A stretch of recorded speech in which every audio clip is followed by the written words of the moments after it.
pedimos e te suplicamos, agora e para sempre. Continua conosco, Pai, em nome de Jesus. Amém. Glória a Deus. Meus amados irmãos, a paz do Senhor. Glórias a Deus. Nós louvamos a Deus pela oportunidade de poder chegar nessa noite para podermos aprender um pouco mais da palavra de Deus, culto de oração e de ensino. E desta feita o Senhor nos deu uma boa chuva à tarde, né? Porque Deus é aquele que dá a chuva, né? E nós podemos desfrutar também da oportunidade de dar uma boa estiada aí no momento do culto, para que os irmãos pudessem estar conosco. Eu louvo a Deus pela oportunidade que o Senhor nos dá de estarmos juntos aprendendo a palavra do Senhor mais uma vez. Eu peço a você que me ajude em oração, né? Porque nós vamos entrar na parte mais complexa da carta que Paulo escreveu à igreja de Roma, que é dos capítulos de número 9 até o capítulo de número 11. Né? É lógico que nós não vamos expor tudo hoje, que é impossível, né? Porém, eu quero começar a expor esse trecho que fala do relacionamento, né, do Evangelho e a questão de Israel. Então abra sua Bíblia, Romanos capítulo de número 9, e nós vamos começar a falar sobre o fracasso de Israel, não é, como nação escolhida pelo Senhor, não é, por causa da sua incredulidade. E nós vamos pontuar algo com os irmãos nesta noite, em nome de Jesus, amém? Romanos capítulo de número 9, Romanos capítulo de número 9, amém? Glórias a Deus. Deus, ele escolhe Israel, né? Apesar da sua incredulidade, do seu fracasso, mas Deus o escolhe de antemão. Olha o verso de número 1 que diz: digo-lhes a verdade, tendo Cristo como testemunha, e minha consciência, e o Espírito Santo a confirma. Meu coração está cheio de amargura, tristeza e angústia sem fim. Por meu povo, meus irmãos judeus, eu estaria disposto a ser amaldiçoado para sempre, separado de Cristo, se isso pudesse salvá-los. Verso número 4. Eles são o povo de Israel, escolhidos para serem filhos adotivos de Deus. Ele lhes revelou sua glória, fez uma aliança para com eles, lhes deu sua lei e o privilégio de adorá-lo e receber suas promessas. Do povo de Israel vêm os patriarcas e o próprio Cristo, quanto à sua natureza humana, era israelita, e ele é Deus, aquele que governa sobre todas as coisas, e é digno de louvor eterno. Amém. Meus irmãos, tomemos vossos assentos, em nome de Jesus. Se der tempo, nós vamos percorrer um pouco mais sobre o capítulo 9 de Romanos, trecho esse que tem muito, que é muito polêmico, principalmente na matéria chamada na teologia de soteriologia, que é a doutrina da salvação, amém? A doutrina da salvação. Mas nós queremos falar um pouco mais aos irmãos, e lembrando as questões introdutórias da carta de forma bem rápida e sucinta, que essa carta é composta por 16 capítulos. Essa carta foi escrita pelo apóstolo Paulo com a ajuda de Tércio. Tércio, ele escreve essa carta porque Paulo dita essa carta, lembrando bem que a irmã Febe de Cencreia, região da Acaia, de Corinto, ela é a portadora desta carta. Lembrando também que Paulo estava na sua terceira viagem missionária na região de Corinto, quando ele escreve essa carta aos cristãos que estavam em Roma. Vale ressaltar também que o tema dessa carta é a justificação pela fé, e Paulo tem ao menos 4 objetivos ao escrever essa carta. O primeiro objetivo de Paulo era visitar Roma. O segundo objetivo de Paulo era poder contar com o apoio de Roma, dos cristãos de Roma, para empreender a viagem missionária até a Espanha. O terceiro objetivo desta carta é expor o evangelho que Paulo pregava. E o quarto objetivo dessa carta é o que começa a tratar aqui já no capítulo de número 9 ao 11, que refere-se à dificuldade que havia entre os cristãos judeus e cristãos gentios, a disputa que havia entre eles, porque os irmãos sabem muito bem que eu expliquei para os irmãos o contexto histórico, que Cláudio, o imperador romano, expulsa os cristãos, na verdade todos os judeus, né, de Roma, inclusive judeus cristãos e judeus que não professavam a fé cristã. Todos os judeus foram expulsos. Então, na verdade, a igreja que estava em Roma ficou composta somente por gentios durante 5 anos. Posteriormente à morte de Cláudio, o imperador, volta todos aqueles cristãos, os cristãos judeus e também os restantes dos judeus, né, voltam para Roma. E ali está na liderança da igreja os cristãos que são gentios, ou seja, os cristãos que não são judeus. Houve ali uma disputa, porque os judeus, eles tinham algumas prerrogativas de privilégio, diziam eles que eram da linhagem especial, porque o Messias veio de Israel, e eles então queriam um privilégio especial no governo da igreja, na liderança da igreja. Paulo vai fazer essas tratativas aqui com o povo de Israel, também no aspecto num todo, amém? Não só dos cristãos, no que se refere aos cristãos, mas no Israel como um todo, principalmente na perspectiva do Antigo Testamento e trazendo até o Novo Testamento nos tempos de Paulo. Então, para que nós entendamos melhor o texto, nós vamos observar que, se você for dar uma divisão para esse capítulo de número 9, você pode dar uma divisão assim: versículos de número 1 a 5 fala da tristeza de Paulo por causa da incredulidade de Israel. Então fala da tristeza de Paulo por causa da incredulidade de Israel. Já dos capítulos número 6 até o capítulo 29, vai falar da liberdade absoluta da graça de Deus. E no final, fala aquilo que reafirma aquilo que fala no início, né, o relacionamento, os versículos número 30 a 31, né, do povo gentil, que é os não judeus, dos crentes gentios e também dos crentes que são judeus, né? E aí, meus amados irmãos, eu quero começar expondo esse texto. Versículo de número 1, diz assim a palavra do Senhor, no verso de número 1. Eu estou usando uma NVT, que é uma tradução funcional, para melhor entendimento, amém? Digo-lhes a verdade, tendo Cristo como testemunha, e minha consciência e o Espírito Santo a confirma. Paulo, ele vai falar acerca daquilo que ele tinha dito anteriormente, ou seja, a salvação, ela não é pelas obras. Nós não merecemos a salvação porque somos bonzinhos, de maneira nenhuma. Nós não merecíamos a salvação, merecíamos todos ir para o inferno. E no aspecto de Israel, Paulo vai dizer também: se um gentil, não judeu, não merece salvação, tampouco Israel merece a salvação. E aí Paulo vai dizer: digo-lhes a verdade, tendo Cristo como minha testemunha. Ou seja, Cristo é minha testemunha, a minha consciência é minha testemunha, o Espírito Santo que está em mim também faz com que a minha consciência seja verdadeira naquilo que eu digo. Ou seja, Paulo está afirmando que aquilo que ele está dizendo acerca do Evangelho, acerca também dos que os israelitas, o povo de Israel, não merecem a salvação, assim também como os gentios, os não judeus. Mas Paulo vai demonstrar tristeza no seu coração. Por quê? Olha o verso 2: meu coração está cheio de amarga tristeza e angústia sem fim. Por que Paulo está triste?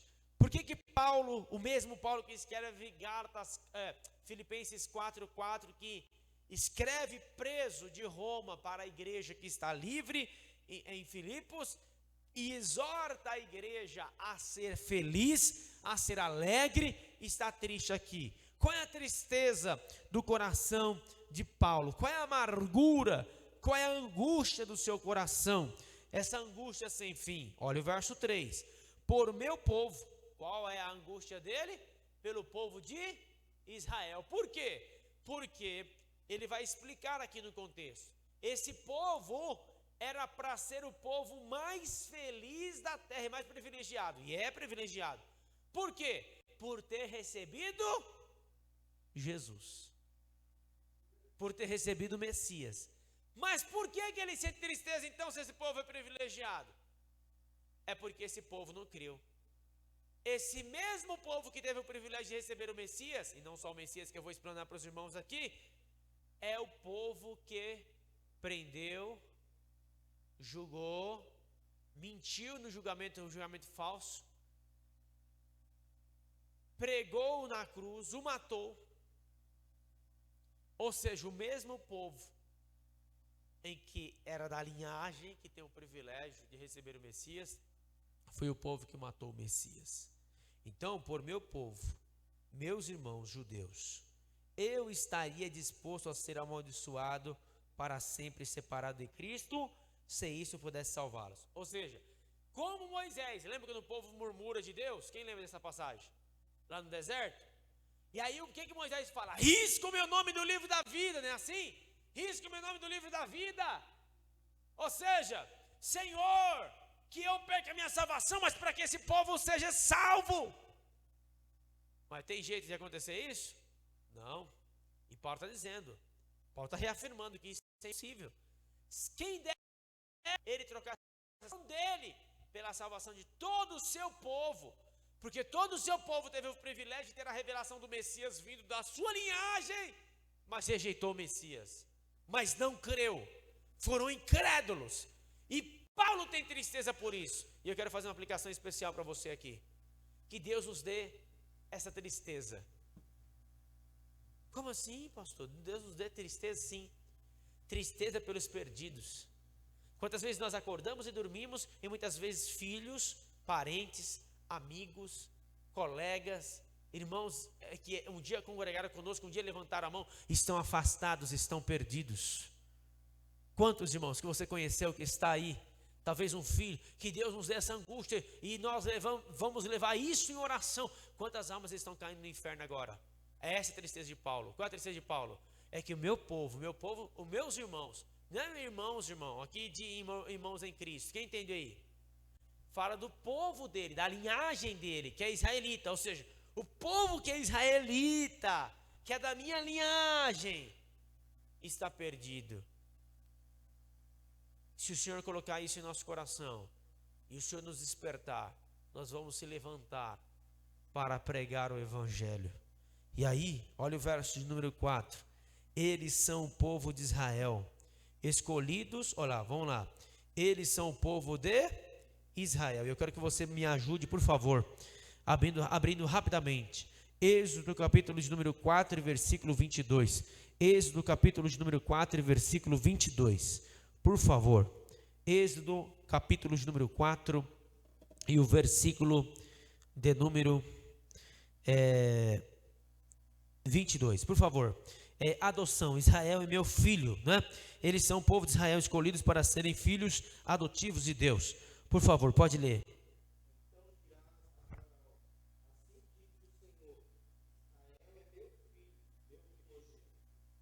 Ou seja, chamado de meu filho, meu primogênito. Deus escolhe um homem, escolhe Abraão, e a partir dele vai fazer um povo.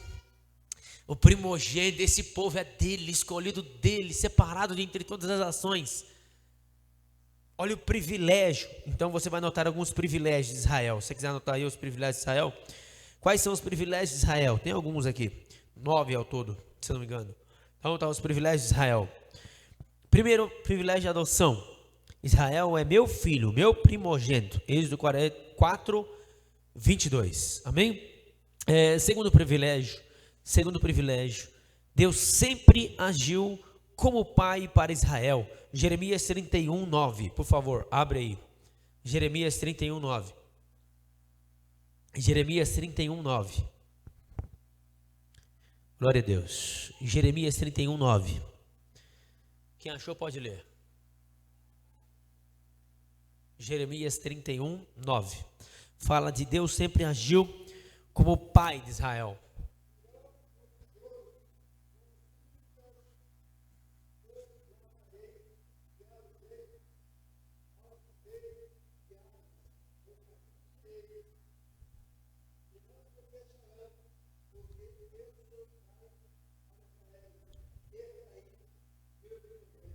Ou seja, reafirma o texto do Êxodo 4, 22.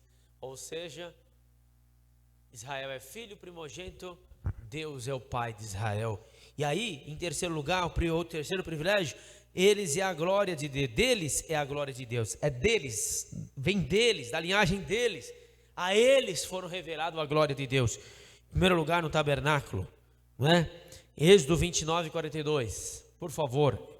Êxodo 29, 42, enquanto isso eu vou comentando algo aqui, os irmãos já vão ler. O versículo número 1 fala da incredulidade de Israel, né? Nós já comentamos aqui, que vai falar dos capítulos número 9 ao 11, Paulo trata do problema de Israel, sua eleição no passado, sua presente rejeição do evangelho e sua salvação futura, né? No capítulo de número 11, amém? Também fala da continuador no coração, que nós já comentamos aqui, a preocupação da tristeza incessante de Paulo pelos que estão sem Cristo, e deve ser a atitude de todo cristão, essa mesma atitude de tristeza e disposição de sofrer em prol da salvação do próximo, não é? E aí nós vemos o exemplo de Moisés, que eu disse para os irmãos aqui, que está lá em Êxodo 32, 32, e em Jesus, em Mateus 23, 37, lembra que Jesus chora, né? Ó Jerusalém, que mata os profetas e as predestas que eles são enviados. Ou seja, é enviado homens de Deus para falar do evangelho e eles matam, eles maltratam, amém? Então, nós vamos observar que havia essa tristeza deve estar no coração. E eu estou falando dos privilégios, os 9 privilégios. O primeiro privilégio é a adoção de Israel, de ser o privilégio de ser adotado por Deus, ser primogênito de Deus. Israel é meu filho. Falamos também, em segundo lugar, de Deus sempre agiu como pai de Israel, né? Em terceiro lugar, deles é a glória de Deus. Êxodo 29, 42, quem achou por gentileza pode ler.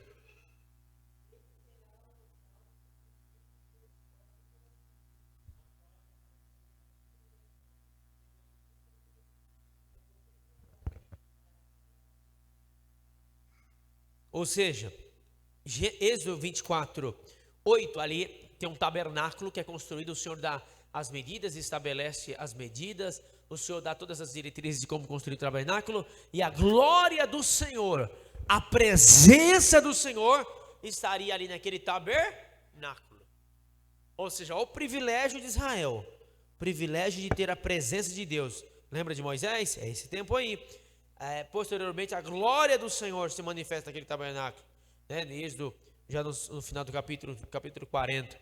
Mas nós vamos também ver que em 2 Samuel, capítulo 23 e verso 5, por favor.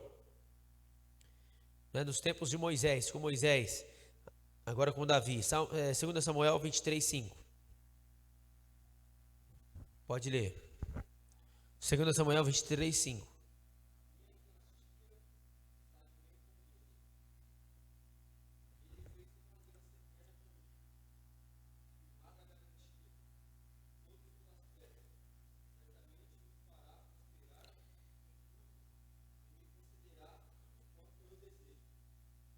Meu irmão, eu vou voltar um pouquinho aqui, que eu pedi uma leitura errada, tá? Êxodo 29, 42, eu dei spoiler para os irmãos, daquele que eu vou falar na frente, é o 29, 42, é que meu olho tá, né, tabernáculo, vamos lá, 29, 42, pode falar aí.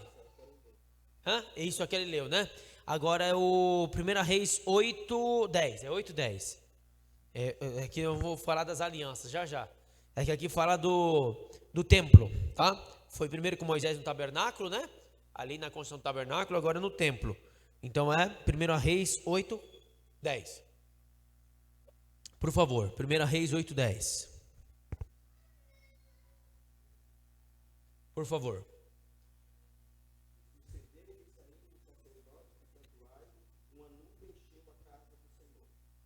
Ou seja, na construção do templo, lembra de Salomão? Na época de Salomão, quando ele construiu o templo.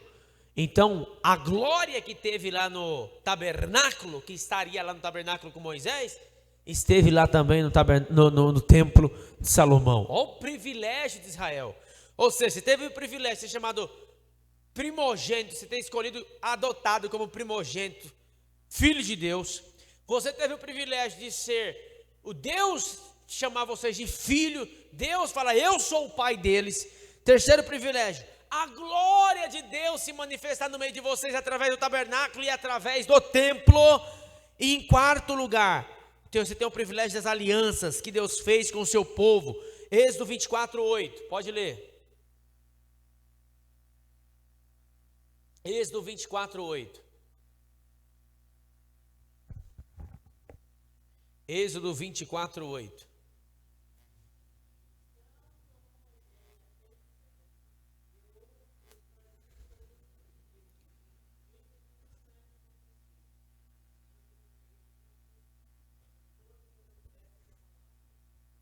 Ou seja, aquele sangue de aspersão que Moisés estaria oferecendo é o sangue que representa um concerto, uma aliança que o Senhor fez com o seu povo.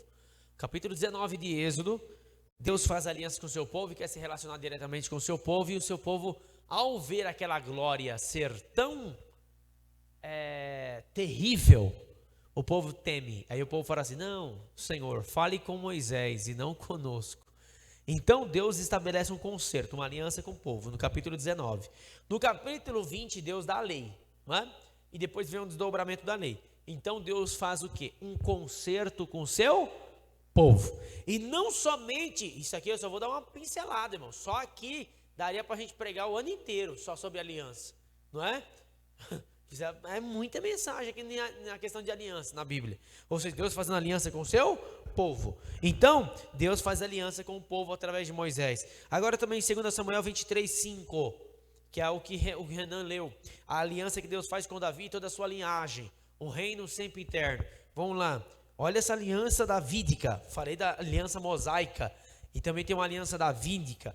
E aí você vai observar que tem diversas alianças. Ou seja, na metanarrativa bíblica, que a Bíblia tem um todo, amém?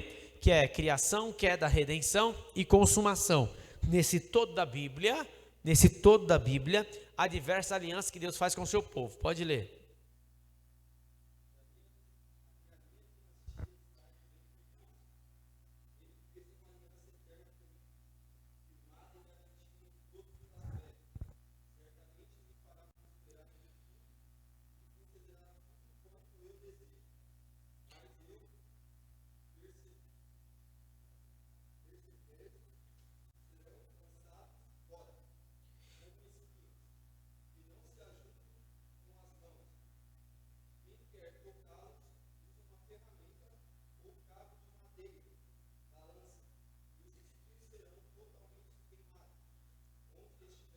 Amém. Então, meus amados irmãos, 2 Samuel 23, 5, fala a respeito da aliança que Deus faz com Davi. O concerto que Deus faz com Davi. Amém? E faz com Davi, não somente com Davi, mas com toda a sua geração.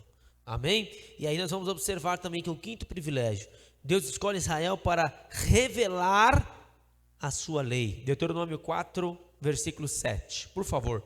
Deuteronômio 4, versículo 7. Ele lhes revelou sua glória. Pode procurar aí, tá? Eu estou lendo aqui em Romanos. Ele lhes revelou a sua glória, fez uma aliança com eles, ele lhes deu a sua lei. É o que a gente está lendo aqui. Ele lhes deu a sua lei. Deuteronômio 4, 7. Olha a lei que Deus deu. Olha que privilégio. Pode ler.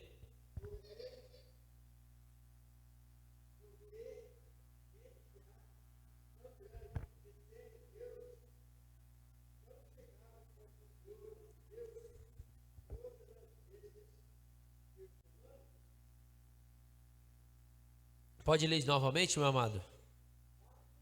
É o Deuteronômio 4, versículo 7. Pode ler.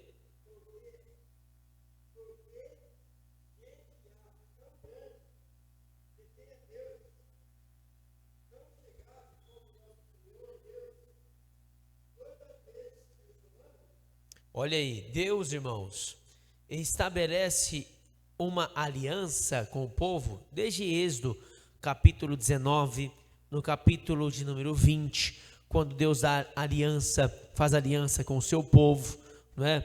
E aí nós vamos observar que Deus entrega uma lei, e você vai vendo desde o início do texto que nós começamos a expor para os irmãos, no capítulo de número 2, ele vai falar acerca disso.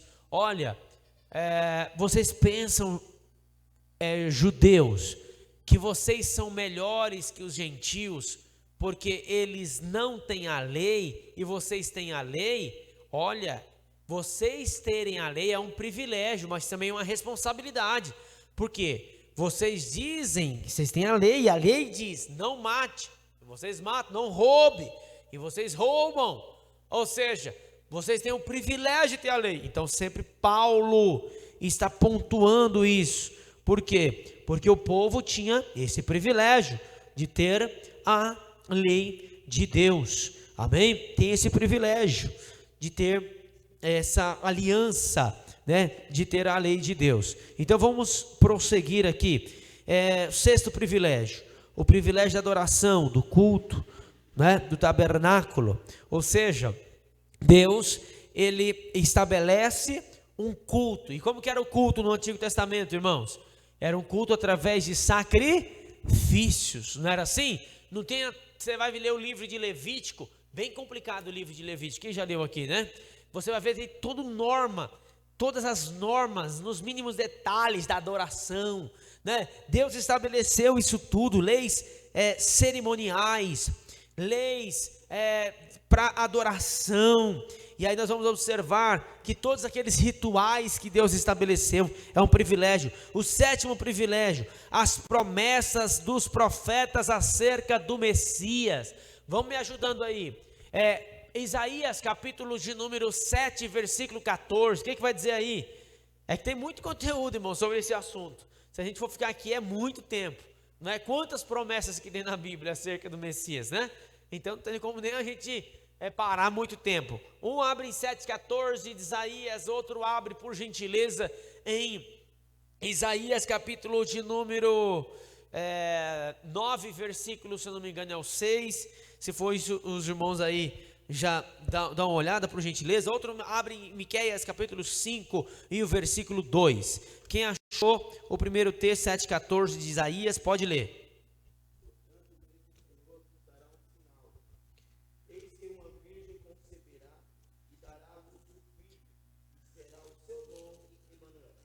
Será o seu nome? Emanuel. Uma virgem conceberá. O próprio Deus falou no proto-evangelho em Gênesis 3,15 acerca do quê? Acerca da semente da mulher que iria ferir a serpente, ou seja, que traria solução. E aí Isaías, o profeta, através dessas profecias, a promessa do Messias está dizendo que a virgem vai conceber e ele vai se chamar Emanuel, que quer dizer Deus conosco. Pode abrir também aí a sua Bíblia, por gentileza, em Isaías, capítulo de número 9, versículo 6, eu acho que é isso mesmo.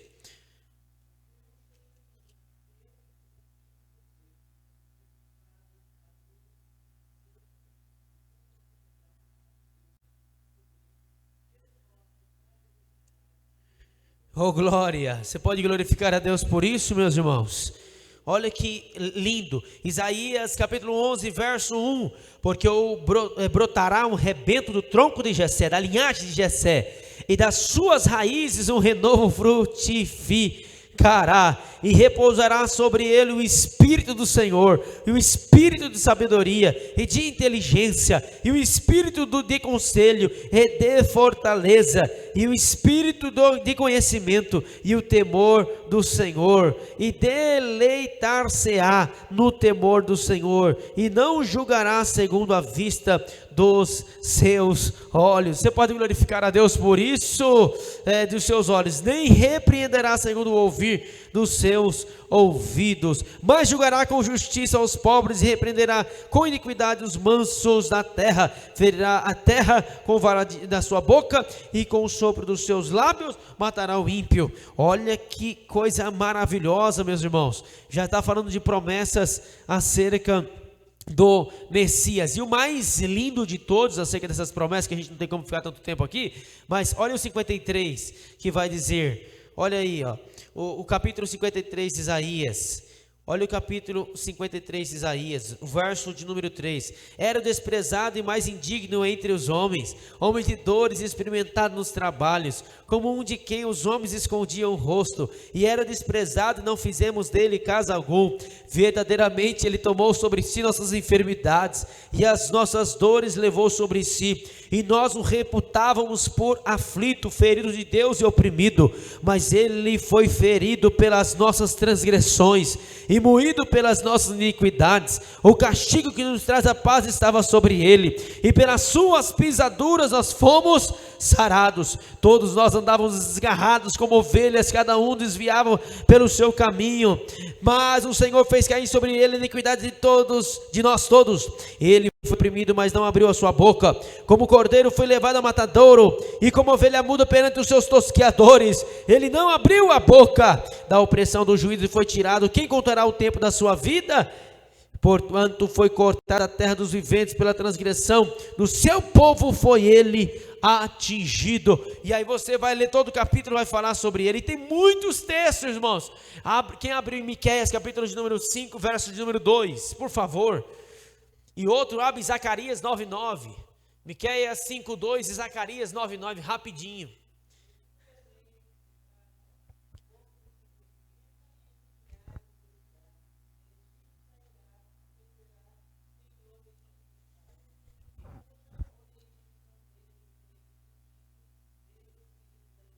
Da onde que o Messias virá? Onde ele nascerá? Em Belém, aleluia, Belém da Judéia, é lá que ele nascerá. Zacarias 9:9, por favor, Zacarias 9:9.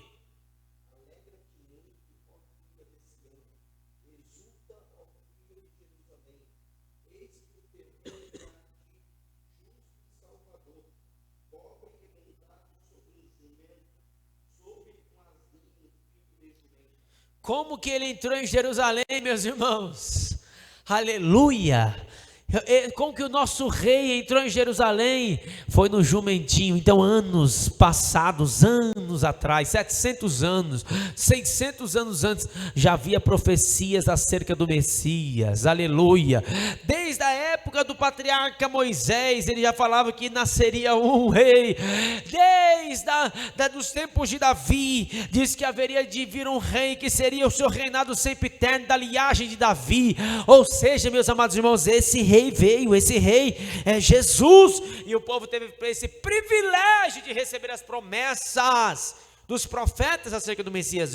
O oitavo privilégio dos patriarcas. Quantos patriarcas? Eu não vou citar todos aqui, mas Abraão, Isaac, Jacó, esses homens que teve falhas morais de caráter também, mas homens que tiveram grande fé, e através deles nós temos muito exemplo. O próprio Abraão, só vou citar Abraão aqui no capítulo de número 12, versículos de número 1 a 3, vai dizer o quê? 3 tipos de promessas desses patriarcas, desse patriarca chamado Abraão. Primeiro, uma promessa individual que Deus falou para ele: de ti farei te abençoarei, você será grande, você será uma bênção. Então, uma promessa individual.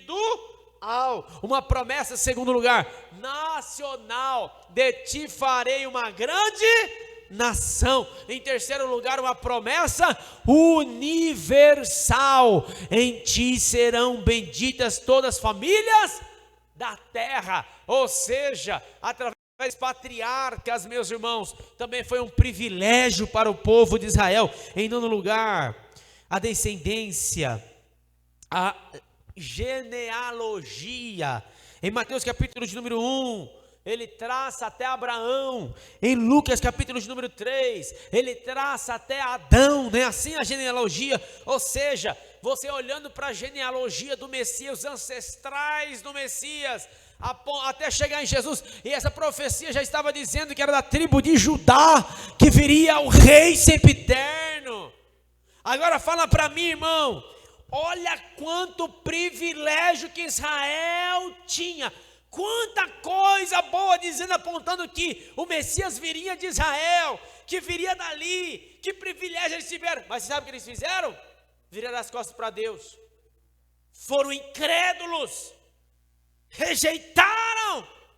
Cuidado, irmãos, a gente não é o povo de Israel, o texto está falando do povo de Israel, esse trecho que a gente está lendo, mas a gente tem que tomar cuidado, porque hoje a gente tem igreja, é assim ou não é? Hoje a gente tem culto de ensino, e muitas vezes a gente não está nem aí para o ensino da palavra, muitas vezes não está nem aí para a EBD, para a Escola Bíblica Dominical. Hoje nós temos várias versões de Bíblia. Hoje a gente tem quantos estudos, livros. Hoje a gente tem tudo mastigado em nossas mãos. E muitas vezes rejeitamos aquilo que Deus tem para nós. Olha o privilégio também que nós temos hoje. Cuidado, não faça como o povo de Israel. Não rejeite o Messias, não rejeite Cristo bendito, não rejeite a graça de Deus. Por quê? Porque Israel pensava, eu vou ser salvo, por quê? Já que eu sou da linhagem de Israel, então eu vou ser salvo. Aí só tem um jeito de ser salvo. Vamos lá para o final, só para vocês entenderem, porque normalmente o calvinista só pega o meio, né? Ele só pega o meio. Mas vamos lá para o final, para você entender melhor, para a gente entrar aqui nos textos mais polêmicos. Olha o verso número 30 ao 33. Que diremos, pois? Que os gentios que não buscavam a justiça alcançaram justiça? Sim, a justiça que é pela fé. Irmão, não se interpreta o capítulo 6, os versículos 6 até o 29, sem entender esse contexto da carta. Por quê? O contexto é: a salvação é pela fé. E aí o texto vai dizer, sim, você pode ser justificado de que forma? Pela fé. Mas Israel, que buscava a lei da justiça, não chegou à lei da justiça. Ou seja, eles buscavam a justiça, mas eles não chegaram. Por que eles não chegaram? Por quê? Olha outra pergunta. Porque não foi pela fé. Irmão, só título de conhecimento, tá? Eu não quero complicar para o seu irmão entender. Essas perguntas aqui, esse diálogo que Paulo fala, se chama diatribe. É como se fosse um diálogo. Ele quer formar um diálogo, né? Como se fosse um diálogo de advogado mesmo. E aí ele cria toda essa trama num livro inteiro, de perguntar e responder, tá bom? Então ele pergunta, né? Olha o verso número 31. Mas Israel, que buscava a lei da justiça, não chegou à lei da justiça. Por quê? Porque não foi pela fé, mas como pelas obras da lei. Tropeçaram na pedra de tropeço. Eles queriam ser salvos pelas obras da lei. Eles queriam ser salvos por quê? Pelos seus próprios méritos. Por eles fazerem tudo certinho. É possível a gente ser salvo assim? Mas a salvação é pela fé. E aí, como está escrito, eis que eu ponho em Sião uma pedra de tropeço e rocha de escândalo. Todo que nele crê não será confundido. Quem que é essa pedra de tropeço? Jesus. Por que é pedra de tropeço para o judeu? Por quê? Porque, irmão, para o judeu era humilhante. Ele tem a lei, ele tem 10 mandamentos, 613 preceitos. E agora eu vou ser salvo como? Se humilhando, dizendo que eu sou pecador, que eu não consigo sozinho, que eu não consigo guardar na lei. Você tem que se humilhar. Agora, batendo no peito que você é bom, você nunca vai ser salvo. mas é você se batendo no peito, se ajoelhando, rasgando a roupa, rasgando o coração, jogando cinza sobre a cabeça, como era a cultura dos judeus. Mas não é só por fora, não, é por dentro mesmo, se rasgando perante Deus. Por quê? Dizendo, eu sou pecador, eu não mereço, eu mereço o inferno, mas eu dependo de ti, Senhor. Salva-me, tem misericórdia de mim, eu dependo de ti, Senhor. Então, para isso, para o orgulhoso judeu, era terrível. Não é eu que faço, não é você que faz, é ele que fez. E você tem que fazer o quê? Se humilhar e crer. Como que você sabe? É crer. Não depende de você, depende de Deus. Mas o que eu tenho que fazer para acessar? Crer. Ok. Então esse texto fala do que? Da rejeição de Deus Israel, porque não creu. A rejeição de Deus por Israel, porque não creu. Porque os calvinistas vão utilizar esse texto para dizer assim, olha, Deus, a dupla predestinação, os calvinistas creem. Deus escolheu uns para ir para o céu, independentemente dos seus méritos, das suas obras, independentemente se eles queriam ou não.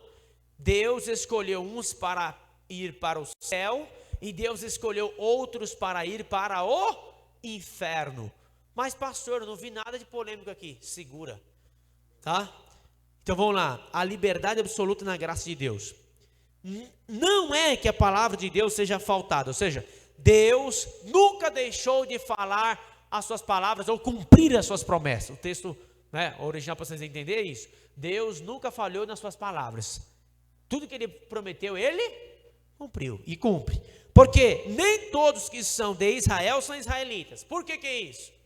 Nem todos que são judeus são salvos. O que é o verdadeiro Israel? Aqueles são salvos, ou seja, nem todos os que são de Israel são salvos. Por quê? Porque só é salvo aquele que crê. Entendeu aí ou não?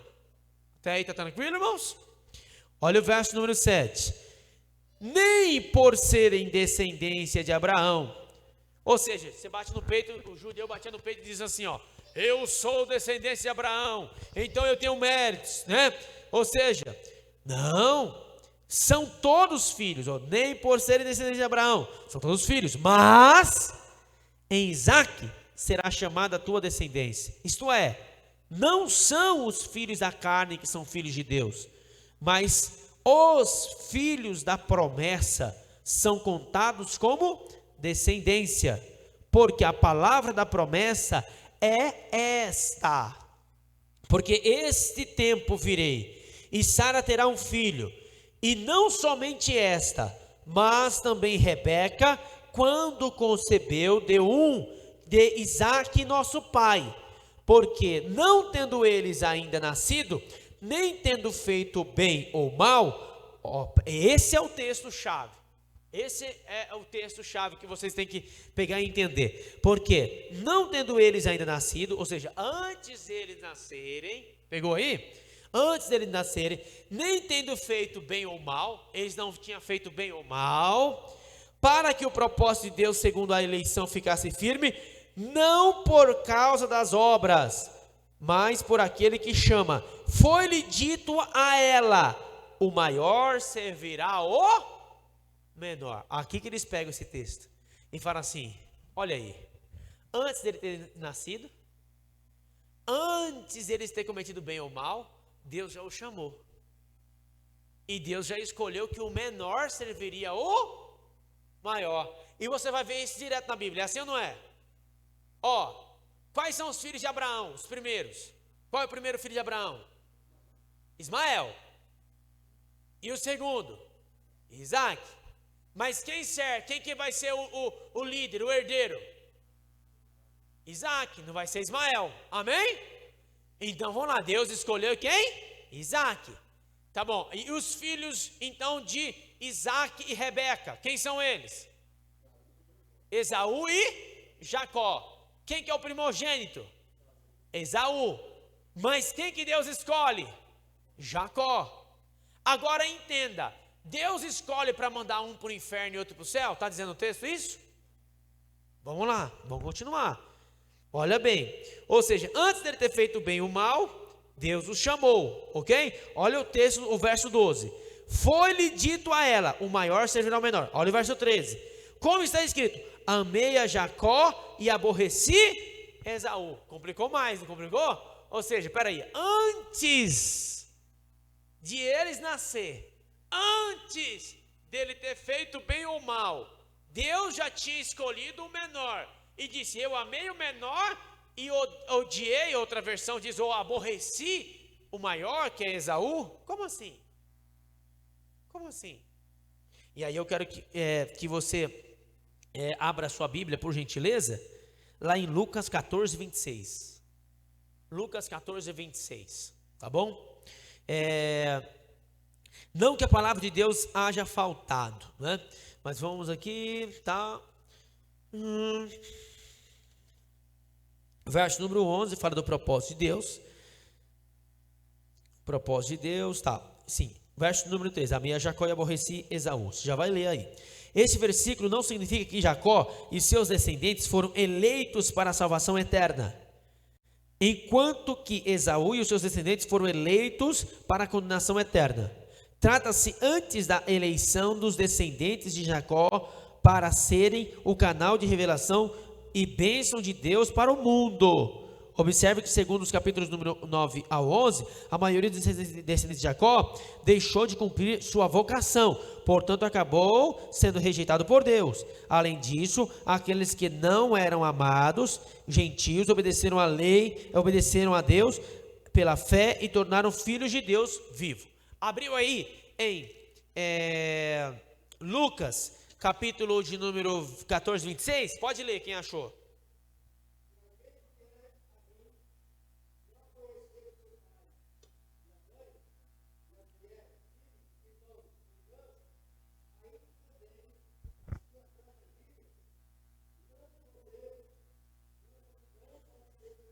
Tá, aborrecer aí é no sentido de que você aceitou Jesus, você vai odiar todos os seus parentes? Não, não significa isso. Amém? Significa o quê? Você ama a Deus, você vai servir a Deus. Pode ser que você tenha algum conflito pelo fato de você servir a Deus. Ele está falando de prioridades. Prioridades. Quem entende aí? Amém? Então você tem que entender o contexto. O texto aqui está falando assim, ó, presta atenção. O texto aqui está dizendo assim, que os descendentes de Jacó serão salvos e os descendentes de Esaú irão para o inferno, porque Deus amou Jacó, então Jacó vai para o céu, e Deus aborreceu Esaú, e Esaú vai para o inferno. É isso que o texto está dizendo? Não. Deus escolheu uma nação para dessa nação nascer o Messias. Quem entende isso aqui? Amém, irmãos? Ficou claro isso? Tá? Então Deus escolheu uma nação para que dessa nação nascesse o Messias. Amém? Então nesse sentido que refere-se à escolha de Deus. Mas o próprio texto vai dizer, irmão, é bem claro, no 9 ao 11, o próprio texto está dizendo várias vezes que quem rejeitou o Messias? Israel, o próprio povo escolhido. Peraí, se fala de salvação, isso não se fala de escolha para vir o Messias, então tem uma incongruência. Por quê? Porque o texto está dizendo que esse povo foi escolhido para nascer o Messias, e se fala de salvação, então esse povo vai crer, esse povo vai ser salvo. Mas não, a salvação não é só pela escolha soberana de Deus, como diz os calvinistas antes da fundação do mundo, independente da escolha humana, ou seja, individual. Não, mas refere-se ao quê? Através da fé. Como que nós somos salvos? Através da fé. Como somos salvos, irmãos? Através da fé. Senão era sorte. E aí, será que Deus me escolheu antes da fundação do mundo? Não, eu estou enrolado. E aí, você é escolhido? Sou. Então, e você? Não, eu não sei se eu sou escolhido não. Rapaz, e aí? Será que eu sou ou não sou? Hã? Não. Aí eles falam, não, mas vocês não têm segurança da salvação, porque direto vocês estão dizendo que se perde a salvação? Não, a gente crê na segurança da salvação, em Cristo. Em Cristo, você está seguro. Se você é fora de Cristo, não está seguro. Amém, queridos? Então, os irmãos entenderam isso? Amém? Então, essa dupla predestinação que diz que um vão para o céu, um grupo que Deus escolheu, independentemente desse grupo, ter escolha ou não, vão para o céu e outros vão para o inferno. Ah, mas e se eu quiser vir para a igreja? Não, se Deus escolheu para vir para o inferno, esquece. Não, mas e se eu quiser? Esquece, vai para o inferno. Se Deus escolheu para você ir para o inferno, então que doutrina é essa? E que Deus é esse? Irmãos, então, eu quero entender mais profundamente isso com os irmãos, que do 9 ao 10 nós vamos entender um pouco mais sobre esse texto, amém? Entender um pouco mais sobre esses versículos, em nome de Jesus. Então, amei a Jacó e aborreci a Esaú, irmão. E aí nós vamos ver algo mais complexo um pouco ainda, para a gente encerrar. Que diremos, pois? Que injustiça é injustiça da parte de Deus?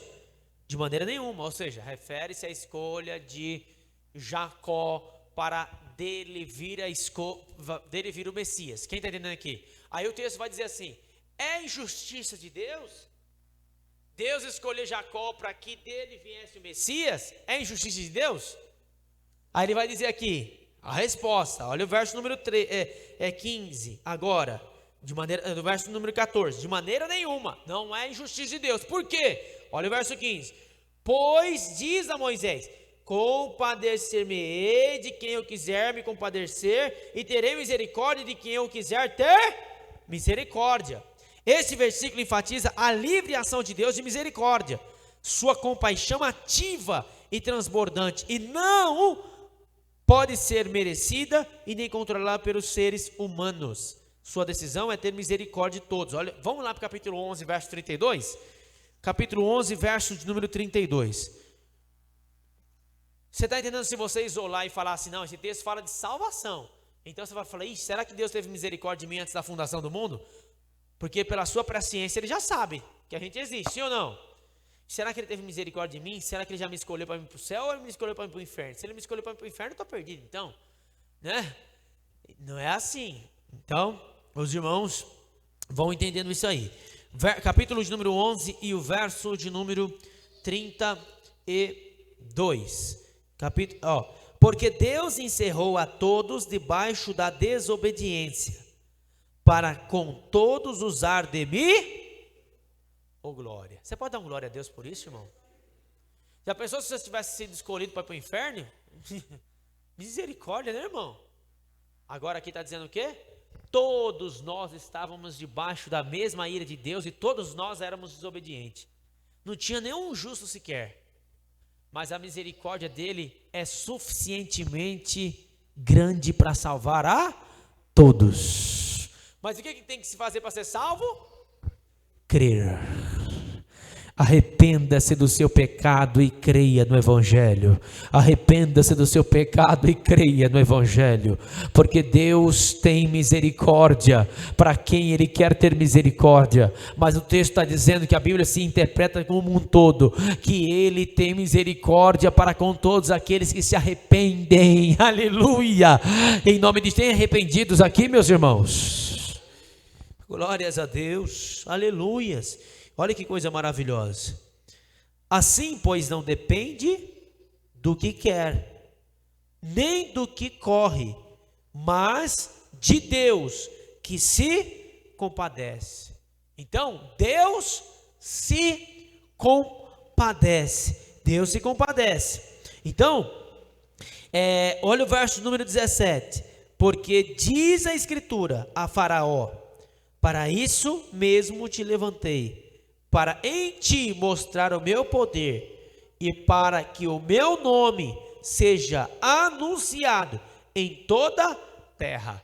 Porque logo, pois, compadece-me de quem quer e endurece a quem quer. Dir-me-ás então: por que se queixa ele ainda? Porquanto quem resiste à sua vontade? Mas, ó homem, quem és tu que Deus replicas?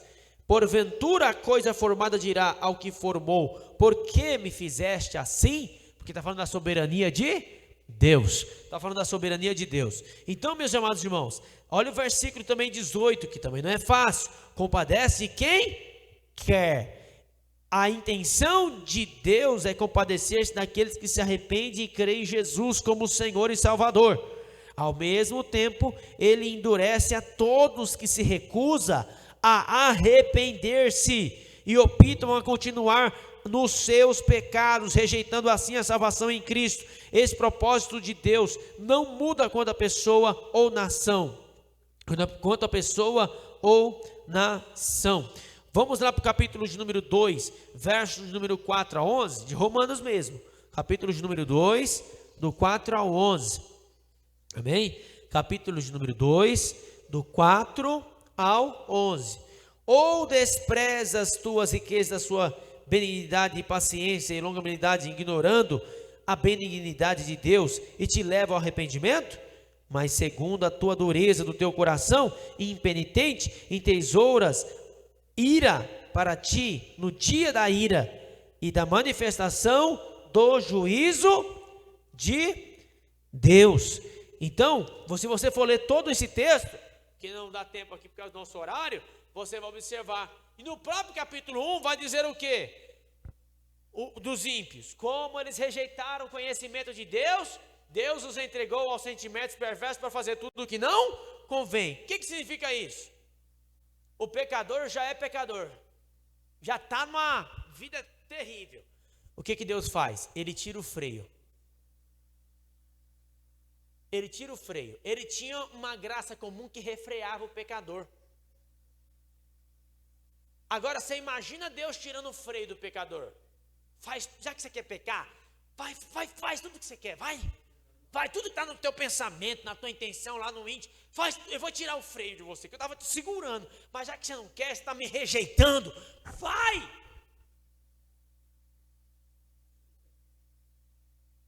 É que nem Faraó não falava assim, vou deixar o povo ir, que não vinha praga, não era assim? Quando passava, ele ia lá para Moisés, Moisés, né? Moisés vinha, não. Aí Moisés pegava e, Senhor, tira essa praga aí. Aí o que o infeliz fazia? Não vou deixar o povo ir. Aí Deus mandava outra praga. Não era assim? Por causa da dureza do coração de Faraó, Deus endureceu mais ainda. Já que você é ruim, eu vou tirar o meu freio, tu vai ser mais ruim ainda agora. Mas em ti, na tua ruindade, no teu pecado, meu nome vai ser glorificado. Porque ia ser uma praga, duas, não, vai ser 10. Quem entende isso aqui, irmãos, que eu estou dizendo? Amém? Então, quem já tinha observado esse capítulo 9 aqui? Quem já tinha observado isso aqui? Quem já tinha observado isso aqui, irmãos? É profundo, né? É bem complexo. É por isso que eu vou devagarzinho com os irmãos. Eu vou gastar um pouquinho mais de tempo. Mas para a gente encerrar, olha o 21. Ou não tem o oleiro poder sobre o barro, para da mesma massa fazer um vaso de honra e outro para desonra. E aí, depois nós vamos continuar o nosso estudo dentro desse texto, que aqui eles vão fazer um paralelo com o Antigo Testamento, tá? Mas, entenda somente esse comentário para nós encerrarmos aí e orarmos ao Senhor.